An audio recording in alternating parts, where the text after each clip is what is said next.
Welcome to the Seed to Success podcast, where we deep dive into the strategies, stories, and smart decisions that help VAs and OBMs grow and thrive.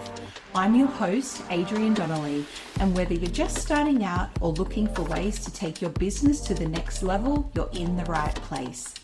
Thank you to our episode sponsor, the VA Lead Network. If you're looking for high quality, vetted client opportunities, the VA Lead Network is where you need to be. You can preview available client opportunities on their website at valeadnetwork.com.au. And as a listener of the pod, you can enjoy 30% off your first month or year as a new member with the code Friends of Seed. That's all one word, all capitals, Friends of Seed. Now let's get into today's conversation. We are back with an Inner Circle member profile today. Welcome to the podcast, Lee. Hi. Welcome. I'm so excited. Your very first one. So let's kick off with something totally unrelated to the world of virtual assistants. What did you want to be when you grew up? Yeah, that's a question that always throws me because I am someone who loves multiple different things, but then when I sat down, I was like, what did I want to be? One thing that always appealed to me was something to do with travel, like going places and seeing things. So little Lee, I think, wanted to be a travel agent, but I also discovered little Lee was very obsessed with Paris from when I was tiny. Do you know back in school when you're like in primary school and the Olympics are on and you have to pick a country and research a country, blah, blah, blah. My mum found the little book that I had written out with my project stuff. It was all about Paris and being French. And I'm like, this is like a sign. I love Paris and France so much. So I think little Lee would have been a really good travel agent, but I know travel agents are really sort of on the cusp of things now, but that's what I really wanted to be when I was little. There we go. And so when did you first sort of discover the world of virtual assistants and what that was in our industry? Yeah, I finished my corporate career in 2019. I'd been in the public sector for a really long time and finished that, then picked up a contract with a tertiary education institution doing some admin. That finished, and I had gone and done and refreshed my qualifications after finishing my corporate career because I'd done so much in the scope of administration and all that sort of stuff involving admin components, but my qualifications were still back from when I finished school. I didn't have the bit of paper to show that I could actually do all this in the current context of what new employers would be looking for if I went to pitch myself for jobs. So I went and completed my Cert 4 in business administration at TAFE, completed that. TAFE loved me. The teachers there, and they actually said, Lee, why aren't you doing your training and assessment certificate? And I'm like, oh, I don't know why I'm not doing my training and assessment certificate. So I went and did that as well. So I ended up coming out with 2 qualifications. And when I finished that training and finished the contract that I was on, I was at a bit of a loose end and happened to be trolling around the internet one day and saw Seed Virtual Assistant. And I'm like, what's this? What does this mean? So that was just back at the end of 2019 going into 2020. And basically that's when I heard of it. So I learned about what virtual assistants could do and then pitched myself. And then that's where I started my business basically 5 years ago. It's been through some iteration since then as I tried to figure out what I wanted to do. But yeah, that's basically where I learned about it. Was after completing my retraining, I was able to actually use all that experience and then launch myself. So, yeah, you mentioned the recent 5th birthday, which is such a significant milestone, I think, for small business owners. And you mentioned there, a few iterations. What does your business look like now compared to back then? Yeah, when I first started, I was literally a generalist virtual assistant. I was anything that sort of piqued my interest that was in the administrative space, I'd have a go at. Really enjoyed what I was doing and then helped refine that. So business had a name change in 22 when I decided I was actually going to go to uni and do a graduate diploma in communication. And I decided to then change my business orientation slightly more to the things that I really found that I enjoyed doing, which were digital content and communication based components of work for clients. So whether that was assisting people with learning how to do social media. So I run a heap of workshops in the local area on social media skills. That included running one for our local council to teach councillors about social media and what it meant to post and do things like that. And as that has evolved and gone forward as well, I've actually become more known for my assistance of people with their messaging. So literally sitting in that messaging space, whether it's for small businesses, teaching them how to get their message out to their local audience. So that's a real component of people that I work with. And another one is a lot of women in business. So working them how to find their voice, how to say no, how to set boundaries, how to stop people pleasing, that sort of thing. And that's basically where my business is sitting now, with some things that I'm actually going to be launching really soon, which is a bit exciting. Ooh, yes, I want to ask you about that. You've already mentioned, I think, 2 or 3 different qualifications that you've studied, and on your website, you described yourself as a lifelong learner. Why is that something that's important to you? And I guess the second part of that question is, how does that add value then to your clients? Yeah, lifelong learner 100% fits me. I love learning new things and love learning how to apply things in life. And I say things because my scope of interest is incredibly broad. But in a business context, I feel like many people get stuck on when they learned a thing a certain way or grabbed a skill or had some knowledge, and sometimes can feel hesitant about seeing if that application of what they know applies in the context of where their business or their role or their employment is at now. And a lot of people get stuck on that's how we've always done it. That's how this is, that sort of, which sometimes is a problem. Hey, if the day broke, don't fix it. But a lot of people get stuck in modes of not expanding how things could be and sort of almost turning off their natural curiosity about that. Like, there might not be things that you actually always like about the stuff that you do or learn, but working out where that fits in with what you do is really important. And I think I bring a lot of that to what I do with my clients, especially in the context of digital content. That landscape is so fluid and in so much flux constantly. Like, the churn is unbelievable, and needing to be aware of how things sit. I am not going to sit here and drop myself into an expert category on pretty much any single one thing when we're talking the broad scope of social media. But that's where I can look at having awareness around certain things and then applying that when it comes back into talking about content and messaging space specifically. So that's something I like to do, and I will always take opportunities to develop. And I'm also a person that goes, if you didn't do something when you were 19, doesn't mean you can't do it when you're 50, nearly 51, which is how I am. So yeah, I'm in the last 10 years of my life, I had done the most study and formal learning that I've ever done. So yeah, it's not something that you don't have to necessarily go, I'm too old. Definitely not. It's definitely not a set and forget, especially when we're supporting clients that are often looking to us for guidance and advice and, best practice, especially in that digital marketing, digital content space. As you said, it's so fluid, it moves so fast. And I think from a future-proofing and creating sustainable VA and OBM businesses, it's crucial for us to be on top of those things, because that's how we can best support our clients and allow them to be focusing on the bits that they love and us to be supporting them in that more sort of operational side of things. Absolutely. Yeah, it's you almost get left behind if you don't make the effort, and that's actually actively building time into your business to do that. And I'm not talking, I'm sitting here scrolling on TikTok for 4 hours. Like, that's not what I'm talking about. That's not, we're not meant to be doing that.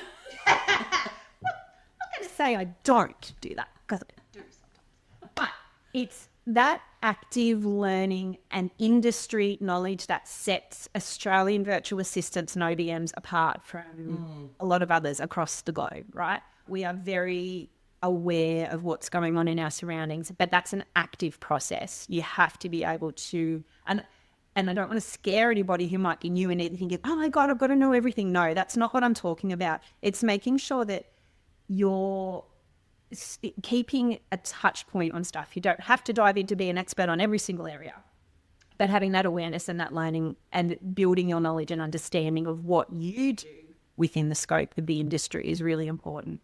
You mentioned the word curiosity, which I love, because often I get asked, what do you think is the top skill that you need, or the best qualities that make a great VA or OBM? And my answer is always resourcefulness, which I think sits really closely with curiosity. I think if our clients are coming to us and saying, I want to work on this, are you able to help, or do you know the answer? And my thing is always like, the answer should be, if it's not something you've had experience before, you've not had exposure to before, which is fine, because as we said, everything moves so quickly, especially in that tech and digital space, but it's always a no, but let me find out. And I think that's where that resourcefulness and that curiosity comes in. And also, having a great community or network of VAs and OBMs around you. And we see this all the time in the inner circle in our membership space, where we have those chat forums where people saying, my clients ask me about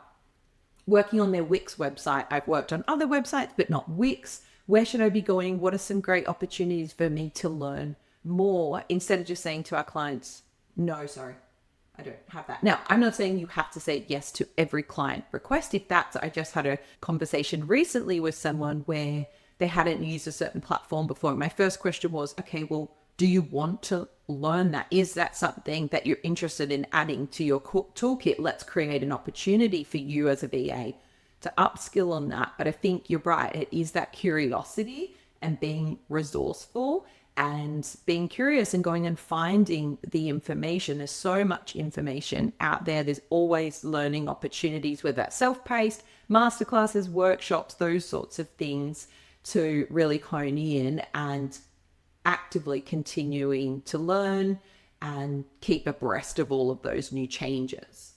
Absolutely. And I'm really one that, especially when in the VA space, I know the seed community has saved my bacon on a number of occasions where I had a really tricky, I was like, wow, this is unusual. Okay. Didn't overpromise to the client. I was like, yep, this is not something that I am across. But I can reach out to my network and see what other people might be able to, what feedback or information they can provide. And it's amazing being able to tap into resources where you can. And I learned so much from the other people within the C community, to be honest. Like, it's amazing. You'll get in there and be like, oh, I didn't know that. Wow, that's interesting. You'll start rabbit holing down, learning about some other stuff, and then you'll be like, oh, okay. But being able to know when to say yes, but when to hold a boundary and say no, is really fundamental as part of that as well. And so, yeah, you can be curious with someone, but I'm very much someone that will say, if you haven't got, like you said, if you haven't got the direct experience in that, you say to the client, that's something that's outside the scope of what I've had to do. But if you're happy for me to spend some time to learn, I'm more than willing. And then some clients are actually like, yeah, like I'm very much someone that tries to meet the clients where they're at as well, because most of our clients as VAs, they haven't got the time or the scope to learn 62,000 new systems unless you can bring a fully formed package for them that is straightforward and simple. So There'll be some clients that go, nah, I just want it like this. And you'll be like, yep, okay. And then you might use your natural curiosity to learn about the thing that you might have suggested to them. That's your own development that you can then bring moving forward. But yeah, really making sure that being able to tap into a community is critical for me. And that's after 5 years of experience as well. And someone who's worked in all sorts of different structures of business and public sector, private sector, whatever. Having the community really, really does help, especially when you're starting out. And I will stay a member of the community and see for as long as I can, to be honest, because it's, even someone that has got that experience going forward, I still find it really valuable. So yeah, being able to realize where your not limits. I don't like putting that word limits on people, but understanding where you naturally sit with your knowledge, skills and experience to not overpromise somebody something, and to be able to have that honest conversation with the client is really, really important. And that's when then you can go and tap into things like C's, resources and other industry groups and networks as well, learning all that sort of stuff. Definitely. And you are such an active member of the seed community and the inner circle, and have been for so long.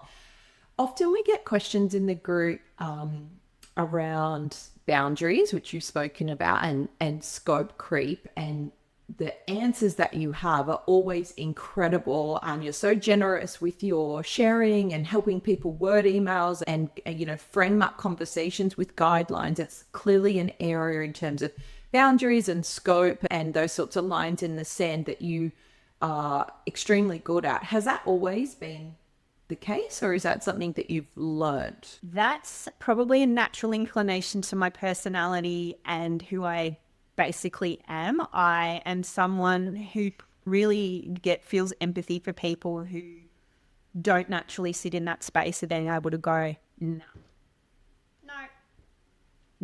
and nope without saying sorry is a really critical one. So not apologizing for your no and that sort of thing.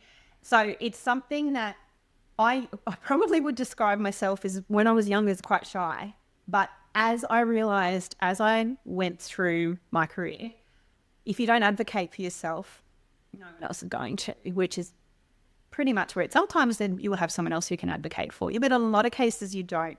And I feel like in the virtual services space, so whether you're a freelancer, VA, OBM, creative, solopreneur, wherever you sit in that virtual services space, it can be really, really lonely, and you can find yourself second guessing yourself so often. And that's where things like the C community, and then the stuff that I liked, where people ask, what would they do? Like, they'll send up the Thor, and away I come in and go, well, okay, what's the problem? What can I help with?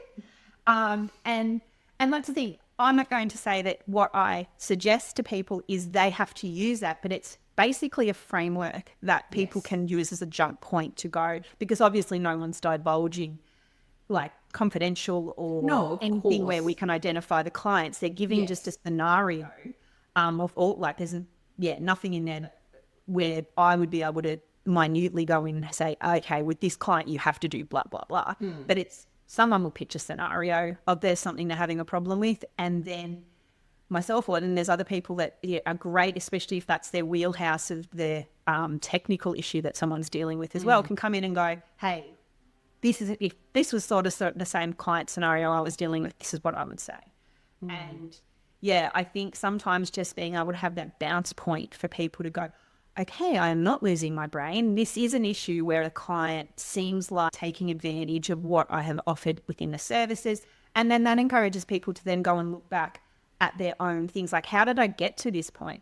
So I've even had that with a couple of situations last year where I was like, oh, okay, that didn't turn out how I was expecting. How did I get to the point where I was like, this isn't the outcome I was anticipating?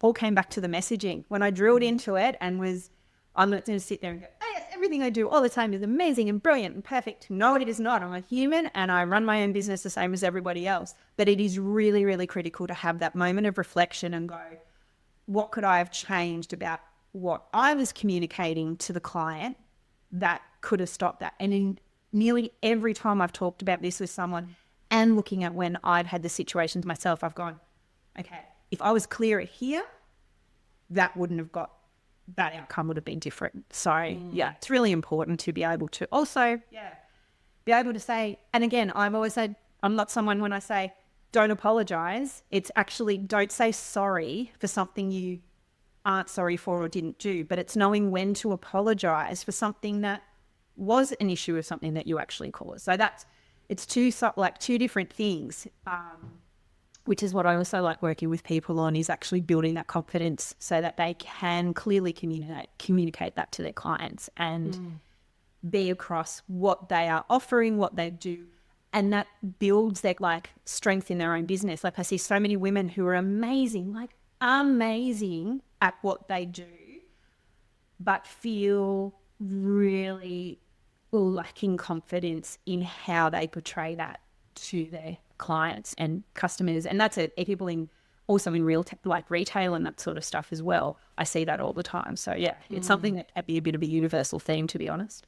I think so. And I see that definitely a lot of the VA mentoring that we do here at Seed. Like often the main common themes is around mindset and confidence and that sort of backing ourselves to go out. Like the people that we chat with, they're incredible administrators or creatives or, techies, all of that. But often we're struggling, and you and I have been there ourselves, having our own VA businesses for such a long time, is that confidence to sort of understand that all of those things that we have done, previously in corporate careers or something like that are transferable skills.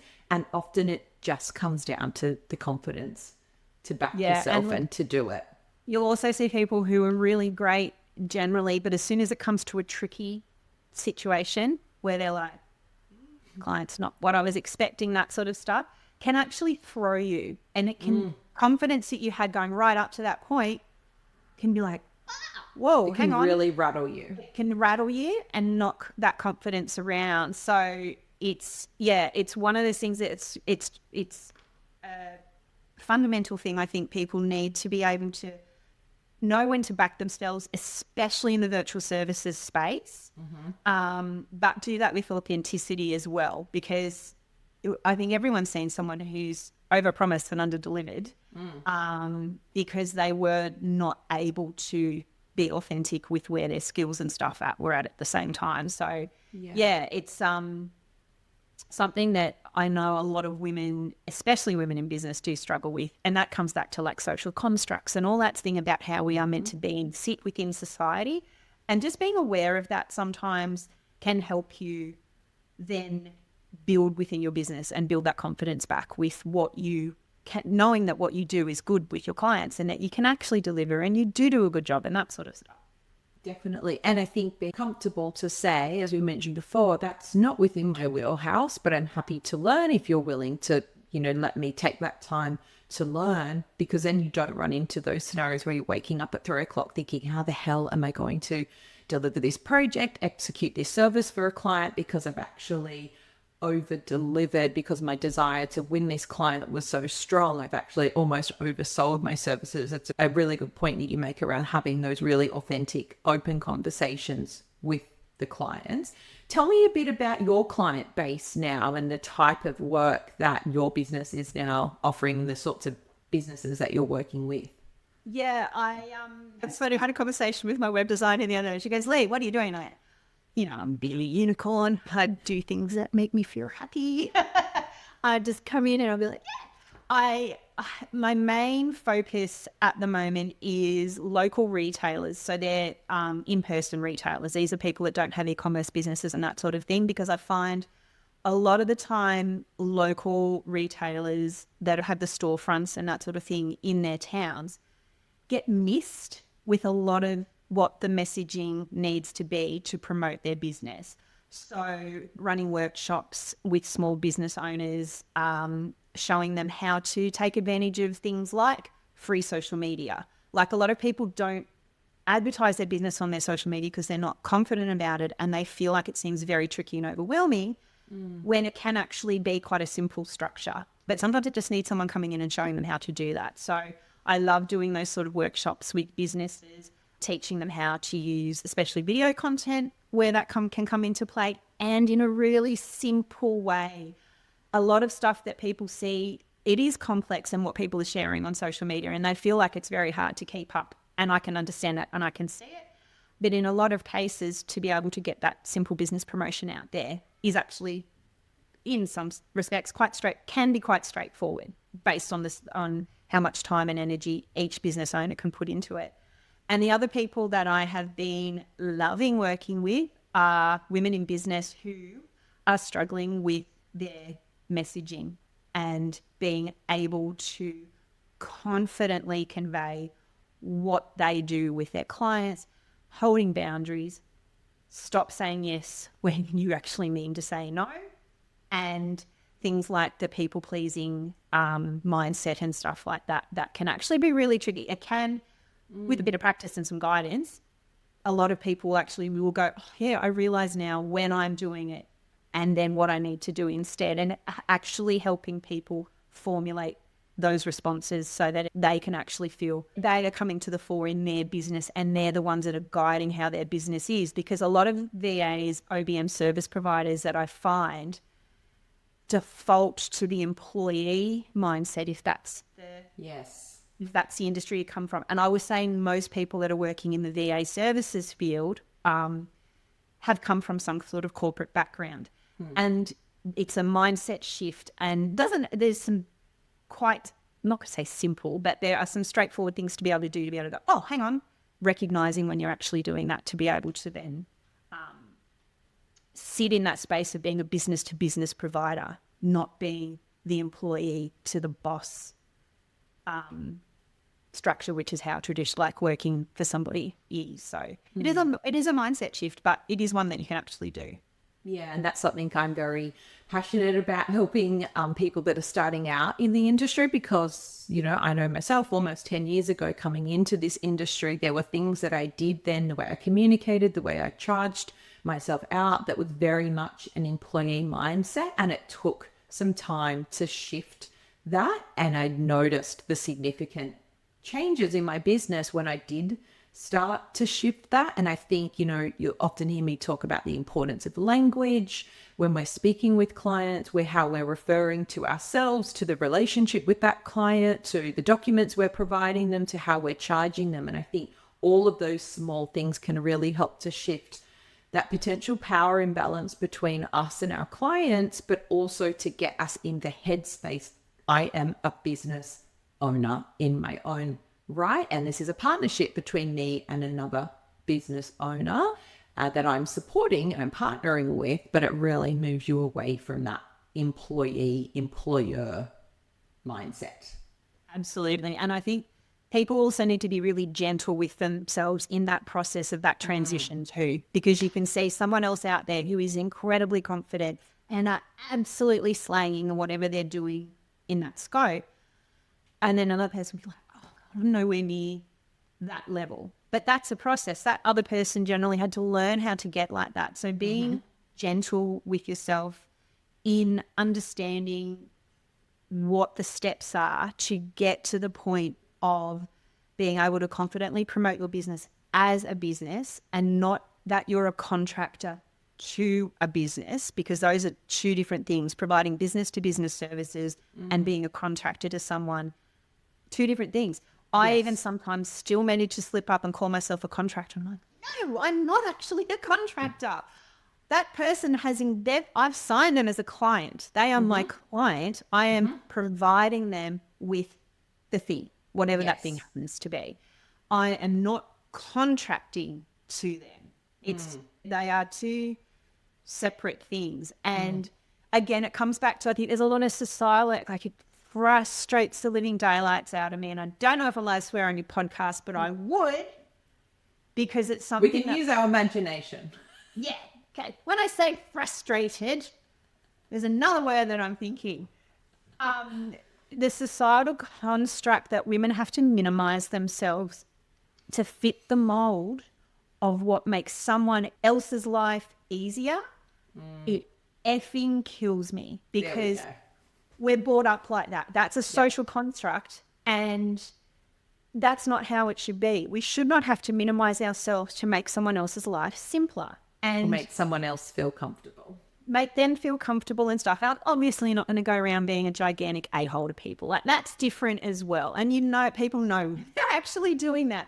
But there is that sometimes, and the fascinating thing I find about those interactions is the person who is, I'm going to call them the other person, sometimes don't even realize they're doing it. It is not, in many cases, isn't a conscious thing. That, again, just plays into like social constructs of how people interact with others, and being able to, and sometimes you can just do it really subtly too. It doesn't have to be an in-your-face Lee version of something. It can be a really subtle way of people actually backing themselves and guiding the conversations to make sure that we are not being inadvertently put into a position by them that makes us feel less than, or makes us feel disempowered, or makes us feel like we are doing those things that we really don't want to do within our business and our work scope. I feel like that could be a whole other podcast episode. Bring me back on. I'll jump in. Anyway, Stay tuned for that. Totally in my wheelhouse. Yeah, I can see how passionate you are, and we share a lot of those passions and thoughts around that. So yes, that's a conversation for another day. Lee, we spoke about what the business currently looks like in terms of the work that you're doing. What is next for your business? What's coming up for you that you're excited about? Something I was so excited about, actually, and anyone in the C community knows that I've been kicking around for about the last 18 months going, do I pull the trigger on the thing that I really am? I'm like, and again, it sounds weird that I've been second-guessing myself for that long, but that's what I'm saying. I can relate to how that happens. It's easy to look at other people's businesses and go, oh yeah, it's that, or it's this, or whatever.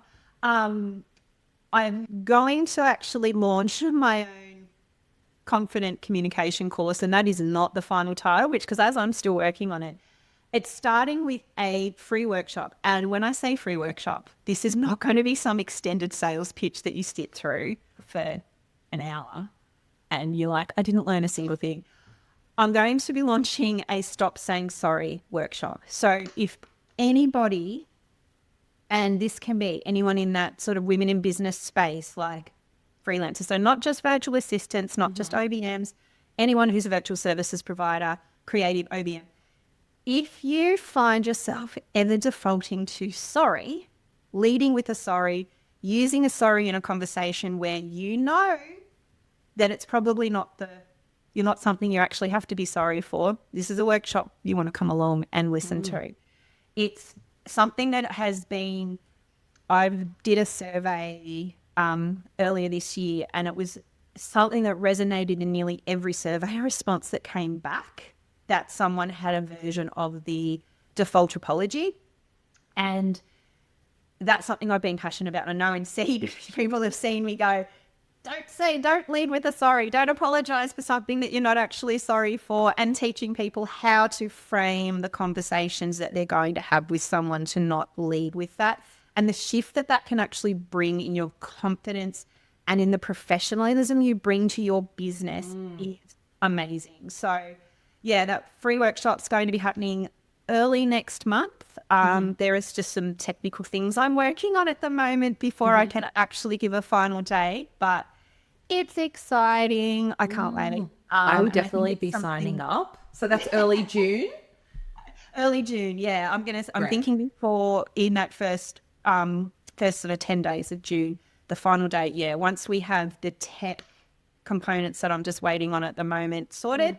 Probably by the time the podcast actually comes out, I'll be messaging Adrienne with a little, hey, this is the final information. But yeah, it'll be early June running that. And that's something that's, even if you're a business owner that works in retail and that sort of stuff, it will probably have some resonance and impact on how you can tackle that one part of client conversations and interactions that some people can find really tricky. So it's exciting. So good. Such a great offering. And I think it'll something that will definitely resonate with a lot of women. And we'll make sure we put all the info to that in the show notes. And if you happen to be listening and catching up on this episode, post that workshop, still reach out to Lee in case they're running them again, or there's other opportunities to connect with Lee around that content and that workshop. I wanted to wrap up with 2 questions that I always love asking our Inner Circle members, Lee. If someone is listening and they're starting out in the VA or OBM space, is there any advice or guidance or tips that you would give them? Join the Seed Inner Circle network. This is not a paid promotion. And do you know what?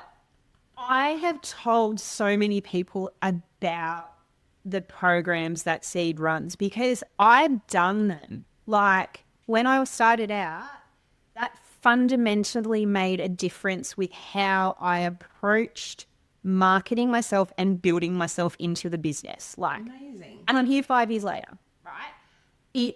is fundamental, and you've got to have that support crew around you. So being able to have someone who can show you the way, it might not be exactly how you choose to do your own business, but getting across the elements that are required to run your own VA or OBM business successfully is critical.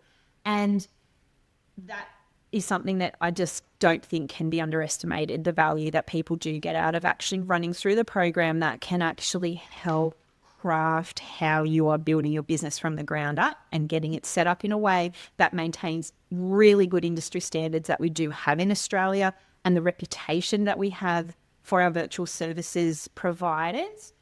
Critical. So thank you for that. Unsolicited, unrequested plug for the seed, because Definitely unsolicited.